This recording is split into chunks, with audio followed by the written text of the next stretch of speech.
Faktor penyebab korupsi. Ada dua faktor penyebab korupsi, faktor internal dan faktor eksternal.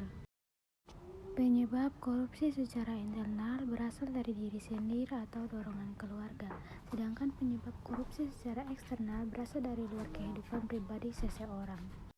Faktor penyebab korupsi internal dan eksternal yang pertama adalah karena sifat tamak yang dimiliki oleh manusia. Sifat tamak ini tergolong penyebab internal. Umumnya pelaku korupsi adalah pejabat atau para petinggi yang sudah memiliki banyak kekayaan. Faktor penyebab korupsi internal dan eksternal yang kedua yaitu karena gaya hidup yang konsumtif. Menjalani hidup di kota-kota besar biasanya akan mendorong gaya hidup seorang menjadi lebih konsumtif. Faktor penyebab korupsi internal dan eksternal yang ketiga yakini karena moral yang memiliki lemah.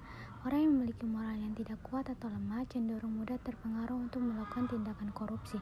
Pengaruh-pengaruh ini biasa datang dari atasan, teman kerja, atau pihak manapun yang memberi kesempatan untuk melakukan korupsi. Faktor penyebab korupsi internal dan eksternal yang keempat adalah karena dorongan keluarga. Sangat disayangkan jika tindakan korupsi seseorang justru karena dorongan dari keluarga. Faktor penyebab korupsi internal dan eksternal berikutnya masuk pada penyebab eksternal. Yang pertama adalah aspek ekonomi. Dalam perjalanan hidup seseorang, ada kalanya mereka mengalami situasi yang mendesak yang berkaitan dengan ekonomi.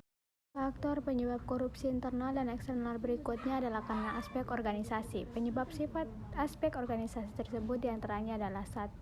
Tidak adanya sikap keteladanan dari pimpinan, tidak adanya kultur atau budaya organisasi yang benar, kurang pemandaian sistem akuntabilitas yang benar, lemahnya sistem pengandalian manajemen, dan lemahnya pengawasan.